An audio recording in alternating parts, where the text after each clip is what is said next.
बादब बा मुलाहजा में मैं फजल इमाम मलिक। किसान संगठन सुप्रीम कोर्ट के रवैये से आहत। सुप्रीम कोर्ट के जिनने जो कमेटी बनाई है उसे उन्होंने अस्वीकार कर दिया है और एक तरह से ऐलान कर दिया है कि वे उस कमेटी के सामने हाजिर नहीं होंगे, उनसे सवाल जवाब नहीं करेंगे। और बादब बा मुलाहजा के कल के एपिसोड में हमने इस बात का जिक्र भी किया था कि जिन 4 लोगों को सुप्रीम कोर्ट ने इस समिति का सदस्य बनाया है वो संदिग्ध है। वो चारों लोग सरकार के समर्थक हैं और कहीं न कहीं इस कृषि कानूनों को जिस पे फिलहाल रोक लगी है उसके समर्थक रहे हैं। तो जाहिर है कि किसान इसे लेकर उद्वेलित है और वो अपने उन तमाम कार्यक्रमों को जिसकी घोषणा उन्होंने करीब 10 दिन पहले कर दी थी, वो उन तमाम कार्यक्रमों को आगे चलाने के लिए प्रतिबद्ध है। सरकार से दो दो हाथ करने के लिए भी तैयार हैं।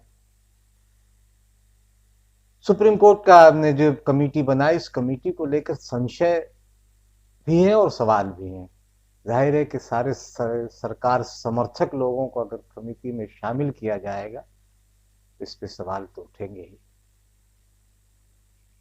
हम इस पे बात करेंगे, लेकिन इससे पहले एक गुजारिश, एक निवेदन है कि अगर अभी तक आपने बादब बा मुलाहजा को सब्सक्राइब नहीं किया है तो इसे सब्सक्राइब करें, लाइक करें और ज़्यादा से ज़्यादा शेयर करें ताकि हम आपकी ताकत बने और आप हमारी ताकत बने। साथ ही साथ एक और निवेदन है कि अच्छी पत्रकारिता के लिए, जन सरोकारों की पत्रकारिता के लिए आप अपनी क्षमता के अनुसार बादब बा मुलाहजा की आर्थिक सहायता भी करें।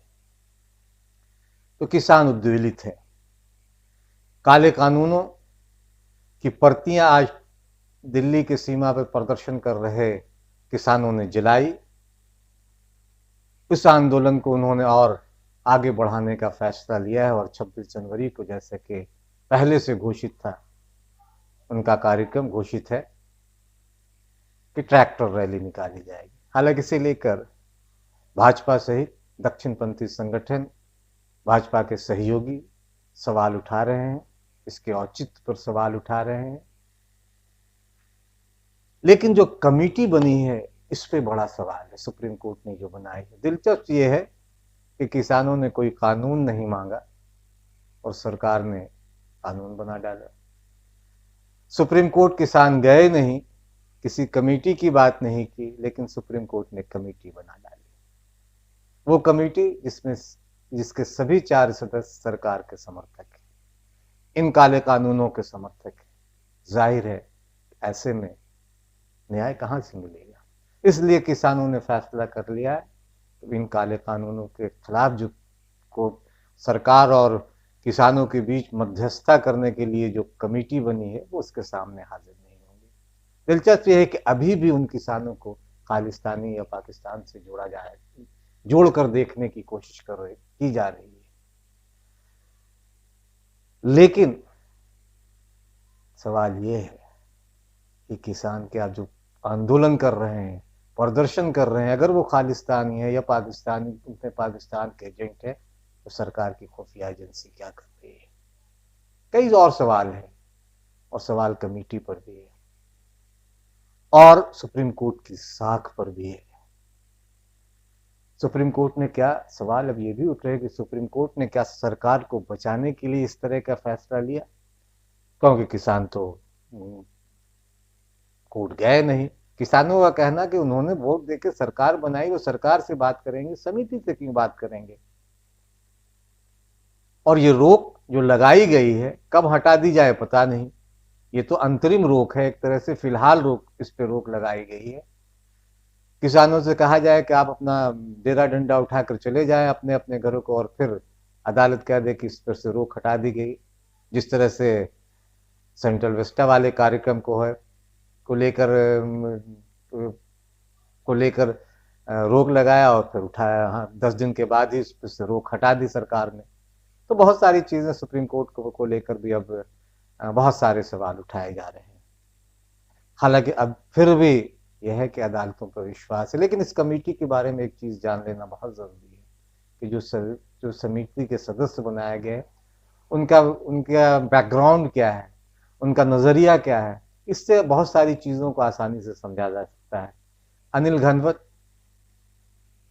he is the president of the Maharashtra based Shetkari Sangathan, which had been backing the government in the entire agitation of by farmers. On 24th August 2020 24 अगस्त को उन्होंने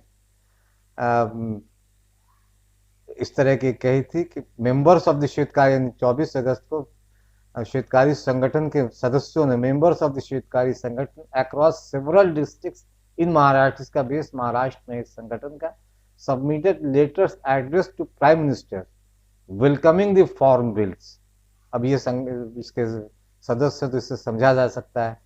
the organisation even took the streets and burst crackers to show its support for the laws. The organization has, however, proposed some amendments to the new laws. उन्होंने कुछ सुझाव जरूर दिए हैं कि इसमें संशोधन किए जा सकते हैं, लेकिन इस संगठन ने सरकार का समर्थन किया है। इसके दूसरे सदस्य भूपेंद्र सिंह मान, जो कि अदालत में गए थे कि धरना प्रदर्शन को लेके, किसानों का जो चल रहा है उसको लेकर गए थे। ही हैज ऑन 14 दिसंबर 2020, यानी अभी पिछले महीने ही, leading a group of farmers organisations under the banner of the AIKCC, already handed over a memorandum demanding that the 3 laws be implemented but with some amendments। यानी भूपेंद्र सिंह मान भी मानते हैं कि इन कानूनों को तो लागू किया जाए, लेकिन कुछ सुझावों के बाद। डॉक्टर PK जोशी हैं उसके एक सदस्य, प्रमोद कुमार जोशी, वो उन्होंने अभी एक आलेख लिखा था।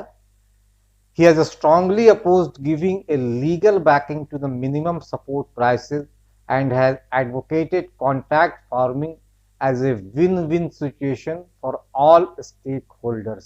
यानी तमाम लोगों के लिए एक विन-विन स्थिति है, जीत वाली स्थिति, बेहतर स्थिति है। An article in the Financial Express co-authored, यानी संयुक्त रूप से इन्होंने लिखा था, by Joshi with AK Padi, says the farm agitations, यानी किसानों का जो आंदोलन है, demand to repeal the 3 farm laws, यानी तीनों कानूनों को रद्द करने की जो मांग करी जा रही, और MSP को कानूनी जामा पहनाने की जो मांग कर रही, repeal the 3 farm laws and legalise minimum support prices, baffles us given the apprehension over the impact of the laws on the farmers are mostly misplaced। अब ये किसानों के हित की बात करेंगे। सुप्रीम कोर्ट ने इनको बना दिया है, किनके कहने पे बनाया है, क्यों बनाया है, तो अब सुप्रीम कोर्ट को बताना है। एक और सदस्य हैं अशोक गुलाटी। ये अशोक गुलाटी के बारे में भी जान लें कि ये ऐसा कहा जाता है कि इनकी वजह से ही इस कानून को बहुत कानून को बनाने में ये बहुत पेश रहे थे। An agricultural economist, Gulati has been one of the most prominent supporters of the law, the new farm laws among agriculture experts. In May 2020, when the laws were still in the consideration process, he compared them to 1991 liberalization of the Indian economy in an article for the Indian Express। यानी उन्होंने इस कानून का समर्थन किया था और एक आलेख लिखा था। मई में ही, जून में अध्यादेश आया जब लॉकडाउन था, यानी आपदा को अवसर में मोदी सरकार ने बदला, और फिर उससे पहले ही अशोक गुलाटी ने एक आलेख लिख मारा था। ये 4 सदस्य हैं। ये चारों सदस्यों का बैकग्राउंड आपने देख लिया। इन कृषि कानूनों को लेकर उनका नजरिया क्या है, और अब इन्हीं के भरोसे सुप्रीम कोर्ट ने किसानों को छोड़ने का फैसला किया है। जाहिर है कि किसानों की नाराजगी बढ़ी हुई है। किसान इन पे कैसे भरोसा करते हैं जो खुले तौर पे इन कृषि कानूनों के समर्थक हैं, वो इन कानूनों को रद्द करने या मिनिमम सपोर्ट प्राइस को लीगलाइज करने के लिए का समर्थन किस तरह करेंगे, किसानों की बातों को कैसे सुनेंगे। इसलिए किसान कह रहे हैं कि वो सरकार से बात करेंगे, समिति के सामने हाजिर नहीं होंगे और 26 जनवरी को उनकी ट्रैक्टर रैली दिल्ली की सड़कों पर दौड़ेगी।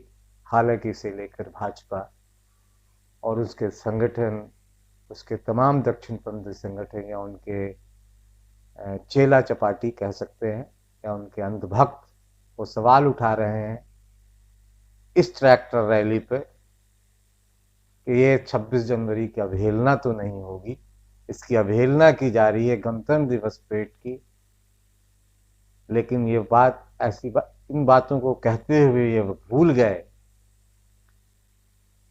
कि गुजरात के मुख्यमंत्री नरेंद्र मोदी ने 2013 में 15 अगस्त को लाल किले की प्रकृति बनाकर, उसका एक मिनिएचर फॉर्म बनाकर, प्रधानमंत्री तब ये मनमोहन सिंह थे, उनसे पहले उस लाल किले की भाषण दे चुके थे, भाषण दिया था अपने को प्रधानमंत्री बताते हुए।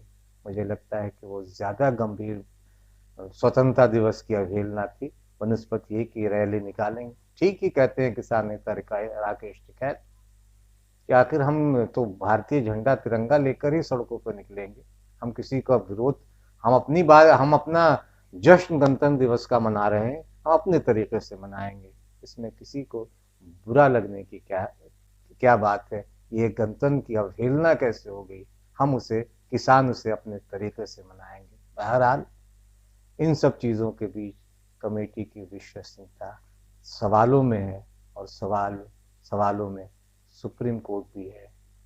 सुप्रीम कोर्ट को इन सवालों से उबरने के लिए कुछ अच्छी और बेहतर नज़ीर पेश करनी होगी, नहीं तो बार बार सवाल उठेंगे